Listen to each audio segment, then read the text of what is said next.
la saison est enfin lancée en college football. Alors, pas pour toutes les facs, pas pour toutes les conférences, mais il y a eu quand même pas mal de matchs de Group of Five et puis des équipes de deuxième division. Et on s'est concentré sur ce qu'on peut considérer comme les plus gros matchs qui, en temps normal, ne le sont pas. Quand même, il faut le notifier pour les novices en college football.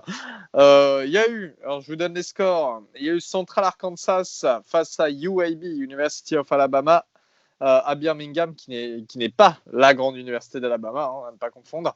35-45 victoire de UAB. South Alabama, Southern Miss, 32-21 pour South Alabama. Eastern Kentucky, Marshall, 0 pour Eastern Kentucky et 59 pour Marshall. Middle Tennessee face à Army, 42-0 pour Army. SMU, Southern Methodist University face à Texas State, donc un duel 100% texan, 31-24 pour SMU. Arkansas State, Memphis, 24-37 pour Memphis, 37 pour Memphis. Memphis qui est une des équipes à suivre cette année, qui l'était déjà la saison dernière. BYU, Brigham Young University, l'équipe mormone de Salt Lake City, qui a gagné face à Navy 55-3. Et oui, ça a été le match un peu de folie. On va se concentrer seulement sur quelques matchs qu'on a quand même pas mal, plutôt bien suivis dans l'équipe, parce qu'on a eu un week-end un peu compliqué pour tous. Et voilà, certains de ces matchs et certaines horaires, il faut quand même se motiver pour les regarder.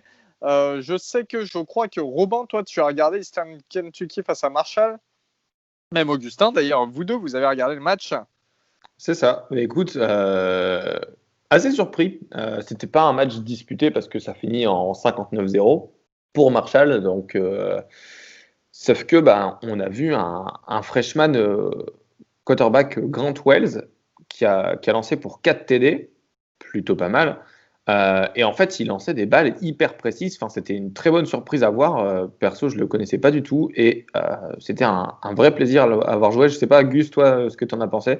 Ouais, alors écoute, je pense exactement la même réaction que toi. Je m'attendais peut-être à un score fluff de Marshall, mais parce qu'un quarterback, pour le coup, freshman comme Grant Wells nous étonne. Alors évidemment, il y a ses stats importantes, mais c'est surtout les passes, les caviars qu'il a réussi à lancer, à ses receveurs. Je pense notamment au premier touchdown où il trouve une fenêtre vraiment tight pour le coup.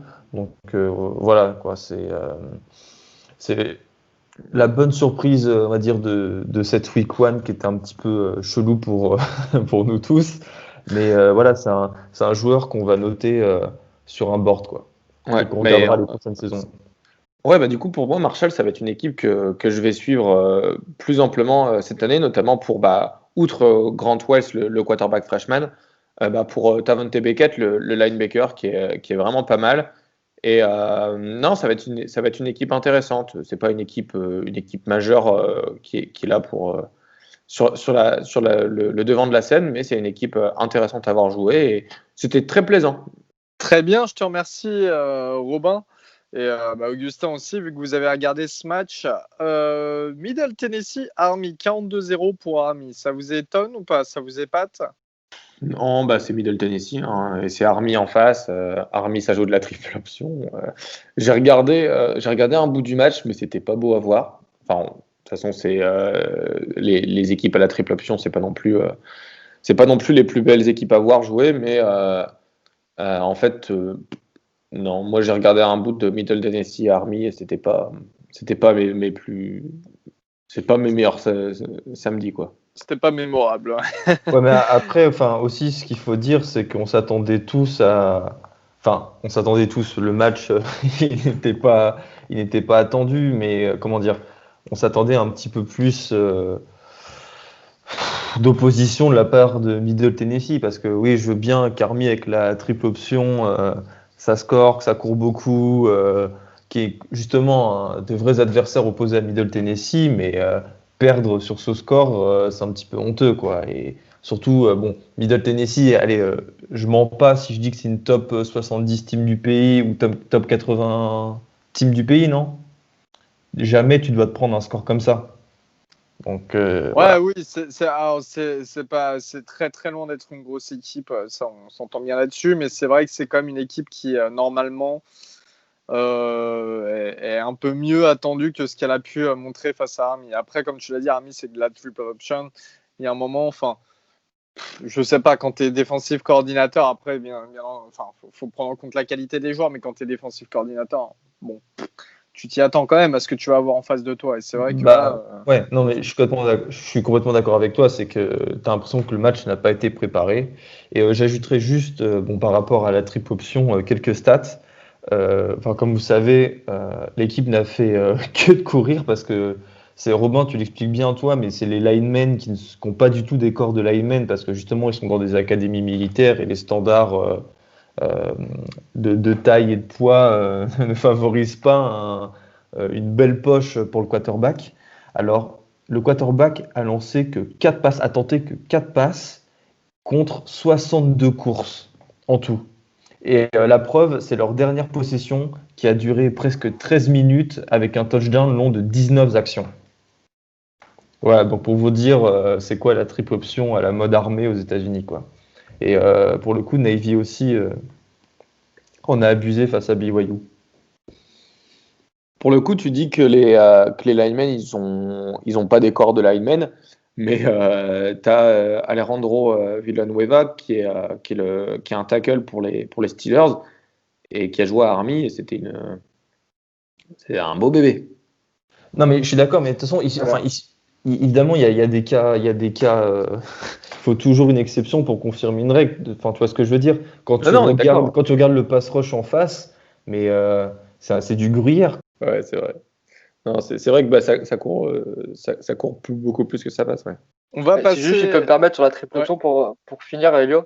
Juste pour finir, c'est Robin qui disait tout à l'heure, c'est pas le truc le plus super pour avoir. Je suis en partie d'accord avec toi, mais pour les fans de foot américain, s'il y a des O-line ou des run-in qui nous écoutent, moi je trouve que c'est super intéressant à regarder, surtout au niveau des motions, des shifts, des décrochements de O-line. C'est en plus souvent l'avantage avec ces académies militaires, c'est que pour faire un peu, c'est un peu un stéréotype, mais c'est des équipes excessivement, comment on dit ça, qui sont très peu pénalisées, donc c'est très précis, c'est l'armée, quoi. Donc tu fais ça, et ça bouge pas. Et de voir ça à chaque fois mis en place, vous allez voir les mêmes décrochements, mais avec 4 résultats possibles de l'action. Et je trouve que ça a un côté super beau, en fait. C'est pas le foot avec 600 passes, des réceptions à une main ou quoi. Mais je trouve que ça peut être super intéressant aussi de voir cette autre facette-là du sport. Eh bien, très bien, messieurs. Nous allons passer au match suivant. Un match qui a été suivi, je crois bien, par Augustin. Southern Methodist University face à Texas State. Texas State, c'est quand même un beau derby. Alors, bon, il n'y a pas de public, c'est dommage, mais c'est quand même un beau derby de Texans. C'était, comment était le match et comment s'est comporté le quarterback Shane Buechele, qui est pour moi un top 20, top 25 des quarterbacks de college football cette saison et qui est l'ancien quarterback titulaire de l'université du Texas, avant son transfert à SMU. Alors, franchement, c'était un super match. Bien que le début du match a été un petit peu compliqué, puisqu'il me semble qu'à la fin du premier quart-temps, il n'y avait que 0-0. C'est dans le deuxième quart-temps que ça a commencé à scorer, que les attaques se sont un petit peu libérées. Donc voilà, les attaques se sont libérées tout d'abord grâce à des courses, en fait, notamment du running back Ellis Bentley the Fourth, qui a mis 2 touchdowns à la course, dont un super beau où il fait une sorte de cut, il revient à l'intérieur, ou bref, il passe en revue la défense de Texas State, pour le coup, qui a été hyper valeureuse. Et ce second quart-temps s'est terminé par un touchdown incroyable de Jeremiah Idle, sur une passe du quarterback de Texas State, évidemment, Brady McBride, où il reçoit une passe, un catch à une main incroyable, et où il rentre. Le touchdown est validé parce que ses fesses touchent la red zone, touchent l'embut, pardon, à genre 2 cm de sortir, quoi. Donc voilà, c'était vraiment, on va dire, l'action de la semaine au niveau du collège football. Alors, Voilà, on parle du QB Shane Buechele, donc évidemment qui est un des meilleurs QB du pays et qui était très attendu. On ne peut pas dire qu'il ait rendu une super copie malgré ses 367 yards, puisqu'il a lancé qu'un touchdown pour deux interceptions. Surtout que les 2 interceptions, c'est dans le 4e quart-temps. Ouais. Non, c'est en 2e mi-temps. Il y en a une dans le 3e, une dans le 4e, je crois. Mais enfin bref, c'est pas hyper clutch. Surtout que c'était un match très serré pour SMU. Et puis, il y a la comparaison aussi avec McBride, le quarterback de Texas State, qui lui a lancé 2 touchdowns et plutôt 2 belles passes, même si son taux de complétion et son QB rating il est bien plus bas que Buechele. Mais voilà, quoi, c'est pas le match qui va faire augmenter le draft stock de Shane Buechele. Ouais. Si je peux ajouter quelque chose, le Texas State l'année dernière, c'est 3 victoires, 9 défaites. Et ils ont perdu ils ont joué à SMU l'année dernière et pour vous dire, ils ont pris 47-17.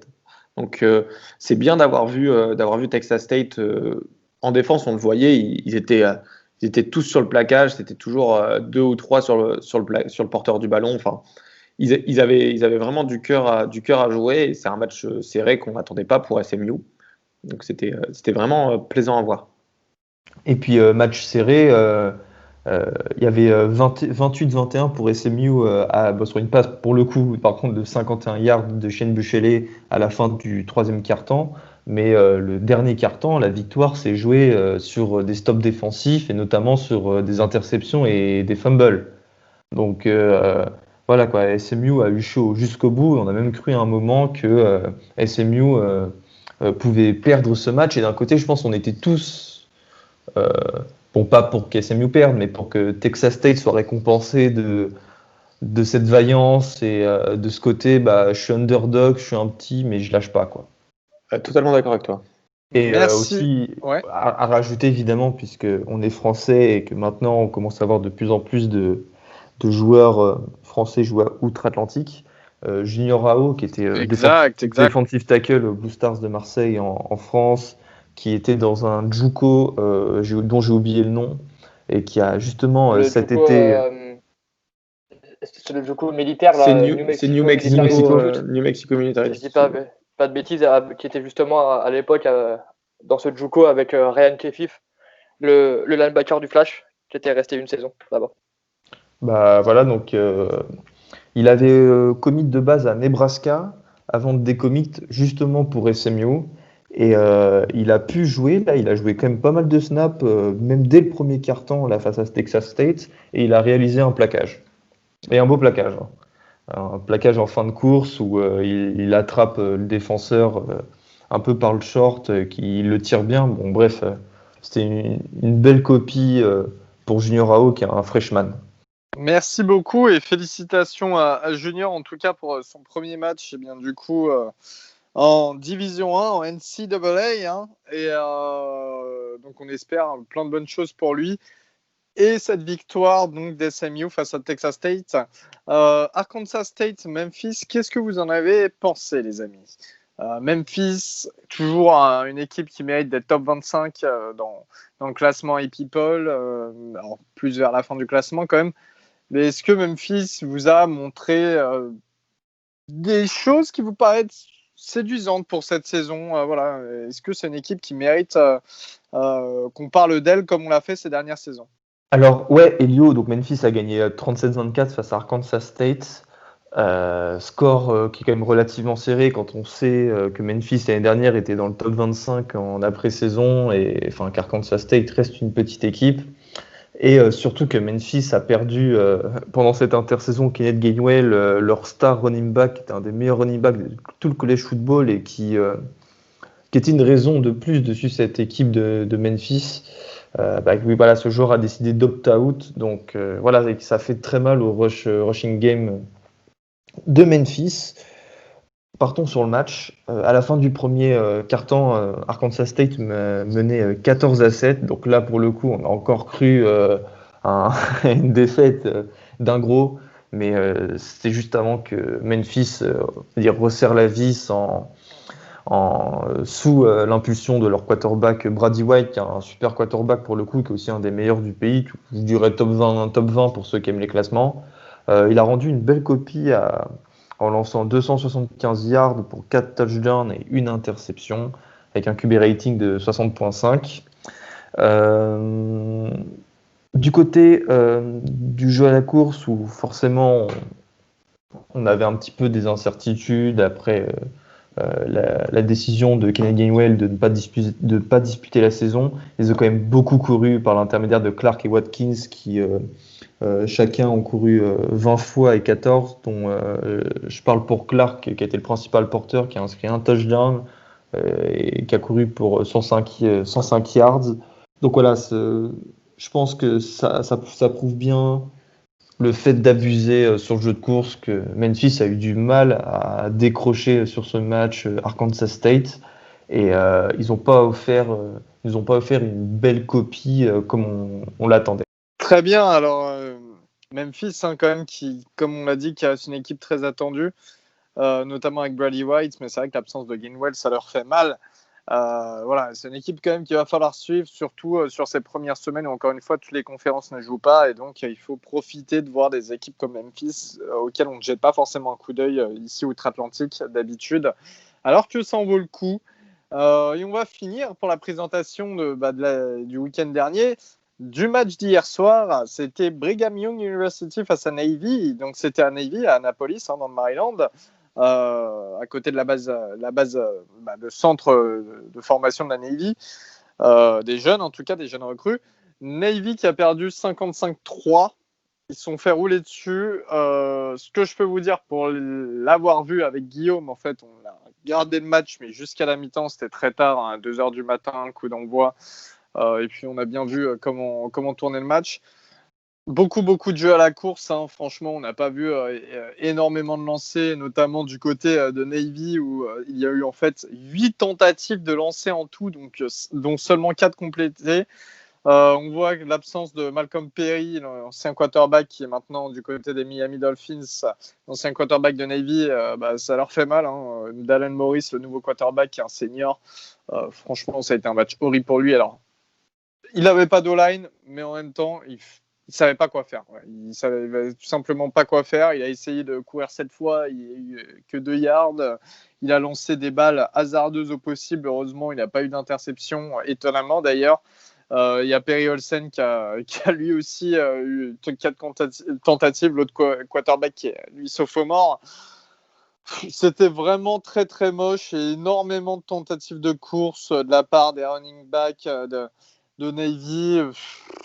Voilà quoi. Et puis du côté de BYU, alors BYU, pareil, beaucoup de courses, hein. C'est les 5 touchdowns, c'est à la course, avec notamment un très bon Tyler Allgeier, plus de 132 yards à la course. Par contre, voilà, au niveau de la quarterback room, encore une fois, Zach Wilson qui est attendu, que Augustin aime bien surnommer le Johnny Manziel mormon, qui était assez attendu.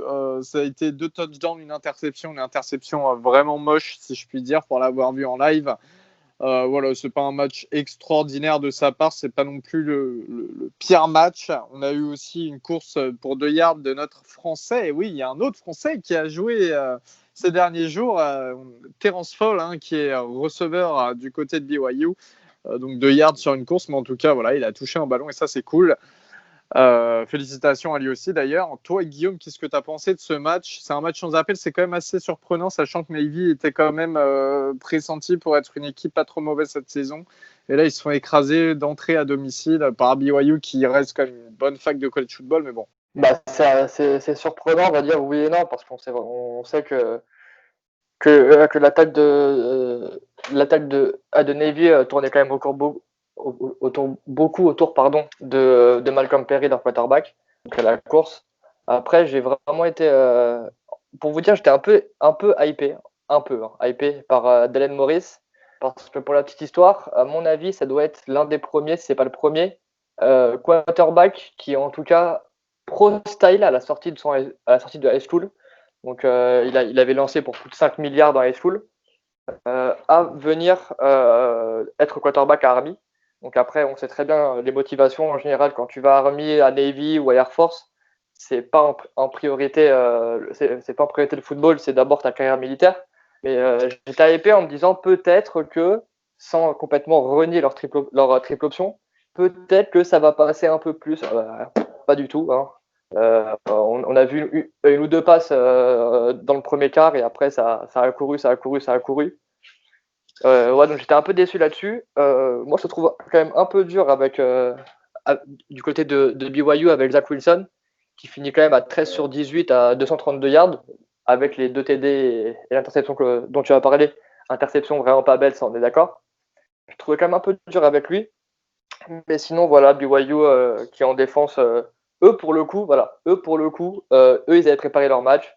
Eux ils avaient préparé la triple option de Navy, contrairement à Middle Tennessee face à Army, où on voyait que les mecs en défense respectaient leur gap, respectaient leur assignation. Il y avait toujours un mec sur le full, sur le running, sur le quarterback. C'était quasiment injouable pour Navy. Donc voilà, grosse perf de la défense de BYU. Et il va falloir que Navy règle leurs petits problèmes s'ils veulent continuer déjà à performer. Et en plus, alors ça par contre, il faut que je te demande, Elio, le match Army-Navy, il aura lieu cette année ou pas? Ouais, il y a bien un match de prévu face à Navy qui se tient début décembre, le 12, je crois. Et puis, c'est du côté, comme d'habitude, de Philadelphie, voilà, dans le stade des Eagles. Donc, le gros match. C'est ça, mais si Navy veut pouvoir faire ne serait-ce que être un minimum dans le match, va vraiment falloir qu'ils règlent leurs problèmes à ce niveau-là. Parce que sinon, c'était Middle Tennessee, on est d'accord, mais Army, ça a bien tourné. Navy, ça a très mal tourné. Il ne faudrait pas que ça se termine très très mal une nouvelle fois pour Navy face à Army. Surtout que Navy, je peux vous dire que pour connaître un petit peu plus en détail, vu que c'est à Annapolis, c'est la ville même où je dois me marier, alors pour vous dire, Navy, vraiment, vous allez dans la ville, vous voyez tous les gens en uniforme, Annapolis, il y a le stade à l'entrée de la ville. Navy, c'est vraiment la fac, la fierté du coin. Et le Navy Army, c'est toujours à ce moment-là où la ville est un peu en ébullition. Et franchement, faut le voir, même si là, il y aura peut-être pas de fans ou on sait pas trop, mais faut le voir franchement parce que ça va être un très, très, très, très, très gros match. Et je pense que Navy, s'il démarre comme ça la saison et que c'est une saison qui se passe mal, au moins pour la fin, ils vont vouloir bien terminer. En tout cas, pour cette institution qu'est la Navy. Voilà, donc grosse défaite quand même. Pour revenir sur Zach Wilson, non, mais je suis d'accord avec toi, il fait un match pas dégueulasse au niveau des stats. Après, c'est juste que voilà, c'était pas forcément impressionnant face à une défense qui était finalement complètement à la rue. Et voilà, mais encore une fois, faut attendre pour voir la continuité et comment ça se passe. Mais sinon, oui, je suis carrément d'accord avec toi. Au niveau des stats, il remplit très bien toutes les cases. Et toi, Augustin, je crois que tu voulais rajouter quelque chose par rapport à ce match. Non, c'était pas par rapport à ce match, mais à un autre, parce que vous savez que le monde du college football est fait d'anecdotes. C'était par rapport aux quelques autres matchs qui sont passés durant cette week 1, et notamment celui entre South Alabama et Southern Miss. Bien, il y a eu South Alabama à gagner, mais j'ai envie de dire que on s'en fout un peu malheureusement. Mais à Southern Miss, il y a le fils d'une légende NFL, Frank Gore. Donc Frank Gore Jr., il a fait ses premiers pas en tant que true freshman et le running back de poche, comme son père, puisqu'il fait près d'1m70. Il n'a pas pour autant performé parce qu'il a couru pour seulement 12 yards en 12 courses. Donc voilà. Et du côté du Texas, North Texas a battu Houston Baptist 57-31 en inscrivant la bagatelle de plus de 720 yards. Et c'est de bon augure pour la suite parce que North Texas a perdu son titulaire de longue date, Mason Fine, qui lui aussi était un adepte des matchs à plus de 500 yards avec cette équipe. Merci beaucoup pour la petite précision. Et ouais, c'est marrant parce que Frank Gore évolue toujours en NFL du côté des Jets cette saison. Et d'ailleurs, bon courage à lui parce que la O-line des Jets, aïe. On va passer désormais à la semaine prochaine.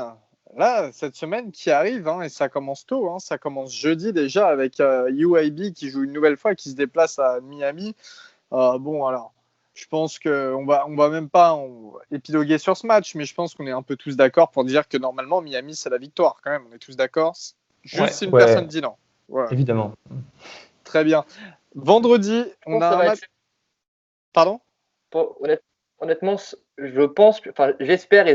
j'espère penser que ça va être serré. Parce que vu ce que UAB a proposé sur leur premier match, alors c'est pas la même opposition, on est bien d'accord, mais c'était plutôt sympa. Donc j'espère que ce match pourrait être intéressant dans le sens où UAB a déjà eu un match, Miami ça va être la reprise. Il y a des incertitudes dans cette équipe, il y a des très grosses certitudes par contre aussi dans cette équipe. Mais j'espère penser, en tout cas, la line de Vegas, c'est Miami par 14 points. Moi, je pense pas que ça va être Miami par autant de points. Je pense que ça va être Miami, mais 1 TD ou 10 points max. Eh bien, écoute, c'est ce qu'on va voir. C'est vrai que UAB, l'offense, ça a été pas mal. Par contre, la défense face à Central Arkansas, ça avait été quand même dur. Donc, mais t'as raison. Miami qui démarre à peine sa saison. Donc, c'est à voir. Le premier gros match, vraiment, celui qui peut être très intéressant à regarder en tout premier, eh bien, c'est samedi. Samedi, il y a un beau Syracuse qui se déplace à North Carolina. Alors, encore une fois, je pense qu'on est tous d'accord pour mettre North Carolina, mais encore une fois, c'est du college football et c'est surtout de l'ACC. Et en tout début de saison, comme ça, avec en plus un contexte qui a été très particulier pour la off-season, est-ce que Syracuse ne ferait pas le hold-up ? J'y crois zéro. Je pense que c'est possible. Moi, j'y crois pas non plus. Pourquoi ? Parce que comme vient de dire Elio, tu es comme dans un contexte particulier. Il y a eu des cas de Covid par-ci, par-là, les préparations ne sont pas faites parfaitement et ça reste le premier match des deux équipes. Donc tu peux très bien perdre ce premier match face à Syracuse, qui est quand même une bonne équipe, avec un quarterback, je crois qu'il est senior, De Vito, qui est loin d'être mauvais. Ouais, c'est ça. Donc ça peut être une petite surprise, un match serré avec une petite victoire de Syracuse, mais c'est possible. Et puis, avis aux auditeurs, North Carolina, c'est l'équipe à regarder cette année parmi les équipes, on va dire, sexy pour la saison 2020. Parce que Samuel, Daz Newsome, Dwayne Brown, Chase Surratt, c'est que des joueurs hyper sexy, hyper cool à regarder. Et ça, pour le coup, moi, juste pour Samuel et pour ce duo de receveurs, je regarderai le match. Puis en plus, dites-vous bien que le match est à 18h heure française, donc vraiment, n'hésitez pas. Je pense que ça sera quand même assez sympa. Et puis du côté de Syracuse, il y aura aussi André Cisco qui sera surveillé. Ça peut faire des beaux match-up. Et si la sauce de North Carolina prend direct, ça peut faire beaucoup aussi. On a ensuite Louisiana, Iowa State, donc c'est pas le Louisiana State, c'est pas LSU qui a gagné le championnat, qui a gagné les championships l'année dernière, mais ce qu'il faut savoir, c'est que Louisiana, ils ont toujours en quarterback, je crois, Levi Lewis, le quarterback gaucher qui était pas trop mal, mais surtout Iowa State, ce qui est intéressant de voir, c'est Brock Purdy, Iowa State, qui sort d'une saison pas trop mal et qui est une équipe qui est sur la phase ascendante. Pour vous, c'est intéressant de voir Brock Purdy jouer samedi ? Moi, je suis vraiment. Je pense que celui-là, je vais peut-être même plus le regarder que Syracuse North Carolina. Parce que pour le coup, je l'ai très peu vu jouer, Brock Purdy, l'année dernière. Voire pas du tout. J'ai peut-être dû voir un demi-match. Donc, je suis vraiment intéressé. Même vous, les gars, vous en parliez avec beaucoup d'espoir et que c'était un très bon quarterback. Donc, je pense que je vais vraiment, vraiment regarder ce que ça donne. Parce que n'ayant pas pu le voir plus que ça l'année dernière, ça me titille un peu. Et le match est à 18h. Ouais, en même temps que le Syracuse North Carolina. Aussi, donc, ouais. le petit double fenêtre sur l'ordi, ça peut être pas mal. Et encore une fois, pour défendre les Raging Cajuns de Louisiane, Levi Lewis, le quarterback gaucher, vraiment mérite le coup d'œil. Il n'était pas si mauvais la saison dernière. Louisiana qui s'est retrouvé d'ailleurs en bowl face à Appalachian State. Donc c'est quand même une petite équipe qu'il faut regarder. Et Iowa State, comme l'a dit Guillaume, c'est intéressant aussi. Pour donner un ordre d'idée, encore une fois, je fais mon bookmaker.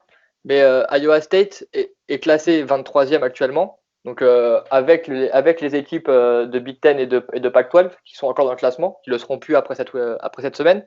Mais ils sont déjà 23e dans le classement et ils sont prévus de gagner que par 11,5 points. Donc, ça vous donne déjà une idée du potentiel de cette équipe de Louisiana, les Raging Cajuns. Et ouais, exactement. Donc, un match intéressant à voir. Vous aurez le choix à 18h. Il y aura sinon un très bon Charlotte Appalachian State. Non, je rigole. Quoique Appalachian State était aussi, comme je l'ai dit, intéressant l'année dernière. Ils ont terminé en bowl. Donc, voilà. Malgré le départ du head coach, je crois bien. Si mes souvenirs sont bons. Il y a Duke qui se déplace à Notre-Dame à 18h30. Faites Duke gaffe à ce que Notre-Dame. vous dites, les gars. Faites gaffe. Duke, vous l'avez, Duke Notre-Dame, vous l'entendez dans notre preview ICC. Bon, normalement, c'est une grosse victoire de Notre-Dame. Je pense que personne n'a rien à dire sur ce match. On est tous d'accord? Ouais, tous d'accord. Et ça sera un... Ouais. Même moi, je suis d'accord. Mon Dieu. Mais en tout cas, ça fera toujours plaisir de revoir Notre-Dame et c'est surtout un des plus gros programmes avec North Carolina là, qui revient directement sur nos écrans le plus rapidement possible, j'ai envie de dire, sur les premières horaires en tout cas. On a aussi un Georgia Tech Florida State, c'est un peu en ACC, c'est un peu le match un peu bas de classement parce que Florida State finalement c'est plus du tout ce que c'était comme on l'a déjà dit dans une précédente preview. Mais ça peut aussi être un match sympa à voir. On aura un Clemson-Wake Forest. Et le Clemson-Wake Forest, il sera à 1h30 du matin. Mais ça, par contre, ça sera cool. Un match qui se déroule du côté des Deacon Demons de Wake Forest, qui n'auront plus de Jamie Newman, qui n'auront plus la même équipe que l'année dernière, en fait, finalement, qui seront beaucoup plus faibles. Mais malgré ça, c'est toujours intéressant de voir comment Clemson déjà aborde sa saison, parce qu'ils ont eu quelques cas de Covid et puis... il y a eu il y a le retour surtout de Trevor Lawrence Trevor Lawrence, c'est normal qu'il soit de retour, mais de Travis Etienne, le running back. Il y aura donc normalement Clemson qui reste quand même assez beau d'un côté, puis malgré aussi la blessure de Justin Ross, le receveur qui ne sera pas là. Et face à un Wake Forest amoindri, mais un Wake Forest, à mon avis, revanchard et qui va vouloir trouver son quarterback titulaire pour la saison, qui sera probablement Sam Hartman, qui était... qui était dans l'émission, je ne sais pas si vous l'avez vu, parce que je ne sais pas si cette saison est disponible en France, mais dans l'émission QB1, on avait pu voir un peu tout le monde, Justin Fields, Tate Martell et compagnie, Spencer Rattler. Donc Sam Hartman qu'on avait pu suivre dans cette émission, qui devrait être aux commandes de Wake Forest sur ce match. Tout le monde est d'accord? Clemson, sans souci? Ouais, Clemson. Ouais. Victoire de 50 points. Plus fort sans Jamie Newman. Je l'attendais celle-là quand il dit rien depuis tout à l'heure sur Newman. J'ai essayé de me contenir, j'ai pas réussi. J'ai trop long sur Wake Forest. Il y a un moment, je peux plus me contenir. Moi. Et puis un autre match aussi qu'on pourrait déclarer comme intéressant à regarder. Alors là, il y a quand même toute une liste de matchs. Je vous cite un peu les plus gros qui arrivent ce week-end. Comme autre match aussi qui peut être pas mauvais à regarder, c'est Western Kentucky face à Louisville, parce que Louisville, finalement, ils ont une bonne offense. Ils ont une offense qui va un peu partir dans tous les sens et ça peut être fun à regarder. Vous en pensez quoi, vous? Louisville, ultra sexy l'attaque. Franchement, c'est à regarder. Ouais, super d'accord. Enfin, le trio Tutu Atwell, Cunningham et Javan Hawkins, c'est le trio, j'ai envie de dire, du college football. Peut-être le plus attrayant à avoir joué. Ça va être vraiment... Je vais dire le plus attrayant, mais en tout cas, peut-être le plus under the radar. En tout cas, ça, c'est clair et net. C'est un top 3. Mais Augustin est bon vendeur. Mais Louisville est une super équipe. Louisville est une super équipe. C'est des joueurs, c'est le genre d'équipe intéressante. C'est une équipe intéressante à avoir joué. Il n'y a peut-être pas des promesses de victoire ou comme les autres équipes, mais il y a une bonne raison de les voir. Et cette bonne raison, c'est ce trio. T'as des gros prospects de draft quand même, avec Tutu Atwell, Hawkins, même Cunningham en soi. S'il a fait une bonne saison, il en est qu'à sa saison sophomore, je crois. Ça fait quand même des gars, c'est très intéressant à voir. Et pour rebondir en plus, c'est une fac qui sort à chaque fois des joueurs dans les premiers tours de draft. Cette année, c'était Mickey Becton, mais il y a un certain MVP de NFL, le MVP de la dernière saison, qui était quarterback de Louisville. Donc c'est quand même une équipe. Bon, alors Elio, il y a Jair Alexander, non? Le corner aussi qui vient de Jair Alexander, ouais. Exact. Oui, exact. Et Ouais. déjà, tous les Côté quarterbacks qui Packers, sont sortis de Louisville, enfin, c'est une équipe quand même qui sort de grosses stars. Ouais, Bridgewater, Bridgewater, oui, Jackson. exact. Ouais. Ah ouais, complètement. Donc, vous voyez 2 quarterbacks qui sont titulaires en NFL cette saison, qui viennent de Louisville. Louisville qui est quand même réputé pour apporter une bonne animation défensive. Et donc, qui joueront face à Western Kentucky. Il n'y a pas grand-chose à dire sur eux. Leur quarterback titulaire officiel cette saison, c'est Tyrell Pigrome, qui avait joué chez nous pendant la blessure de notre quarterback titu, et donc qui vient de transfert de Maryland. Bon, ça ne sera pas, je vous promets pas des folies de l'autre côté, mais en tout cas, Louisville, ça peut être cool à voir jouer. Voilà, après, pas d'énormes matchs en dehors de tout ça. Un petit Coastal Carolina, Kansas, mais vraiment qui sera super tard pour vous, et qui peut être regardé. Spencer Rattler avec Oklahoma aussi. Oui, Il faudra payer $50, les amis. Et oui, alors oui, exact. Avec le pay-per-view. Non, je suis désolé, là j'ai failli oublier the game of the week. Non, j'ai failli l'oublier. C'est Missouri State face à Oklahoma, sauf qu'en fait Missouri State, c'est pas Missouri comme on les connaît, enfin c'est pas la fac de Missouri, c'est Missouri State, donc une beaucoup plus petite fac qui se déplace à Oklahoma. Et comme le disait notre ami Robin, explique-nous ce qu'Oklahoma a essayé de faire. Oh, les vandales. Heureusement que Baptiste n'est pas là. Heureusement que Baptiste n'est pas là, parce que ça aurait fusé dans tous les sens. Alors, Oklahoma, ils vont faire leur premier match en pay-per-view, il me semble, ça a été validé. Enfin, en tout cas, c'était certainement l'idée qu'ils avaient. Oui, c'est ça, oui, c'est officiel. Ouais. Mais du coup, à la rigueur, ok pour le pay-per-view, mais c'est la somme, parce qu'ils jouent Missouri State, c'est ça, qui est pas une bonne équipe en soi, et ça coûte. Qui vont se faire éclater, qu'on se le dise. Préparez-vous pour la somme, parce que la somme, ça sera à l'image des points, ça dépassera les 50. Il me semble que c'est $50 le pay-per-view, et ils vont se prendre 50 points. Donc ça va être super. Payer les joueurs. C'est clair, faut les payer. Ils se sont pris par la WWE, les gars, pay-per-view et tout. Genre, franchement, $50 pour un Missouri State Oklahoma. Waouh. Pour moi, ce qui est incroyable, c'est que s'il y avait eu des tickets pour ce match, il se serait vendu moins cher que le match à la télé. Parce qu'on va pas se mentir, des places pour Oklahoma, Missouri State, ça part à 10, 15, $20 pour les moins bien placés. Donc, se dire que on est clairement d'accord. Ça fait payer le double, le triple, voire 5 fois le prix pour le match. Et pour vous dire à quel point Missouri State, c'est une bonne équipe, ils jouent 3 matchs cette année. Un match contre Oklahoma et 2 matchs contre Central Arkansas. Voilà, ça c'est leur programme de cette année. Et de toute façon, ça va être un gros flop, leur pay-per-view, là, payer pour un match comme ça va être un flop énorme. Il y a tout le monde qui va être Voilà, il y a un mec qui va prendre, qui va streamer pour le monde entier, et cet homme-là méritera sa statue. Méfiez-vous quand même, parce que les fans d'Oklahoma sont quand même assez. Moi, ça ne m'étonnerait pas qu'ils arrivent quand même à faire un petit chiffre. Ça ne m'étonnerait pas. Mais c'est quand même pas les fans de State. Ils sont pas trop bêtes. Oui. Oui, en plus, Oups. Non, mais. Les absents ont toujours tort. Il y avait Non, mais c'est une petite blague pour Baptiste qui déteste Oklahoma vu qu'il supporte Oklahoma State. On aime bien le charrier aussi là-dessus. Tout de suite, les amis. Donc voilà, vous connaissez le programme pour ce week-end. Si vous avez des questions sur où les regarder et quels sont les horaires, n'hésitez pas à nous contacter. Tout de suite, les amis. Oui. Ouais, il y a juste aussi, juste comme ça en une phrase, les débuts de Texas contre UTEP. C'est tout. Juste pour finir les équipes classées.